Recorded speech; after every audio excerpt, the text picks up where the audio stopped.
The next person we're about to discuss is the kind of person who gives children nightmares. Oh. It is Elizabeth Warren, who just tweeted this video blaming record high inflation right now on, wait, we need some, who is it? It's Big Kroger at work. Kroger. Think of the example right now, for example, with grocery stores. Remember how many grocery stores there used to be? And now what you've got is a handful of giant where'd you get your chains. powwow chow? And then what happens? Kroger, their profits just in the third quarter of 2021 were almost $900 million. That was more than 3 times what their profits were in the same time period in 2019. Now, if they are able to expand profits, not expand prices, expand profits, that's because they have a lot of market dominance here. If we move in dominance, on like antitrust you with your law, husband, break up these giant corporations, then we get real competition, and then we get markets that are truly like competitive. That's good for small businesses. It's good for consumers. Shut up. And it actually, in many cases, reduces the need for regulatory oversight. You can count on the markets doing what they need to do. Anytime Elizabeth Warren implies that she wants to reduce the need for regulatory oversight, you know she's lying. Am I going out on a limb saying that? No. I think you all believe me, right? You can comment below. Does anyone actually think Elizabeth Warren do you think any day in her life her head has popped off the pillow and she's gone, I've been wrong about government bureaucracy? Well, how about the fact that she has no opinion and just goes out and panders at every opportunity possible and fails at it every time? Yeah, and this is the problem is, look, I'm not the party of big business or small business. I'm the party of good business. Let's get to the pharmaceutical companies in a little bit who Elizabeth Warren has supported through your tax dollars. But she's vilifying Kroger. This is just another attack. They're trying to throw you off the scent. Remember when Biden blamed the meat industry for the rising meat prices? Yeah. It's just, it's the meat industry. Okay, I'm sure they just woke up one day and decided, we're just going to double the price of everything. We could double price hot dogs. Yes. Right. Yes, exactly.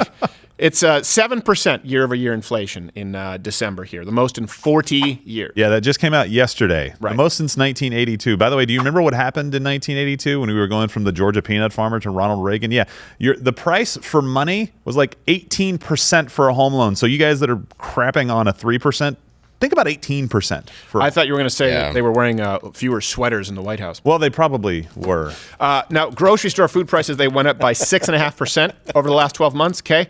Now, here's the thing. She's vilifying grocery stores. Now, maybe they may or may not be making decent money. I'll get to the numbers. They're not. But it doesn't matter if we're not subsidizing them. Again, it's none of my business if a company is not raping you of your tax dollars. So let's get to some of the operating costs and the profit margins. I don't know why I know exactly why she set out to vilify Kroger, because they need a scapegoat, because it's horrible. The inflation is horrible. The economy is horrible. And here's a surefire way that Democrats lose, right? Is you go to the grocery store and you just look at the things and you go, wow, this is bad. And so they need to say, no, the reason that you're looking at those things is not because of anything that we've done, even though you had 4 years of those things being far less expensive, relatively speaking. The reason you're looking at those things is because of Big Piggly Wiggly. So grocery stores, their operating margins nationally, retail food and grocery stores, is about 2.5%. Oh, wow. Last quarter, Kroger had an operating margin of 1.95%. Damn you, Big Kroger. 1.95. Now think about this. You fat cats. They're vilifying these people while saying, hey, you need to be vaccinated so you can go to your liquor stores and support your local cannabis stores. Well, think about it in the alcohol industry. Their operating margins, 21%. Pharmaceutical drugs, 24%. Metal and mining, 25%. It is one of the worst operating margins in the entire economy. Yeah. Grocery stores. When you start a business as an entrepreneur, I've had these conversations. Like, it is a joke that you say, like, we don't want to be a grocery store because you don't want to operate on razor thin profit margins. 5% is considered low nationally across all industries. 5% is low. 5% for them, and they're popping champagne. 10% is average.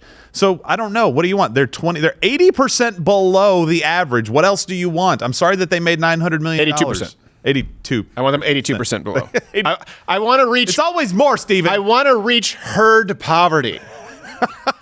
Well, once we're at 80%, I think we'll be a better country. Yes, I think we'll be a better off country. I think the only worst business to go in is being a florist because that's... no, come on, really? I knew someone who ran it. Someone in chat let me know if you're a florist. I knew someone who ran a flower shop, and she said, like, you have 4 Roses days. are so expensive. I know it's perishable, but, you know. Well, there's a lot of money that goes into roses. Big Do you know why? flora. Do you know what is required to make a good rose? Do you have any idea? No. Love. Water.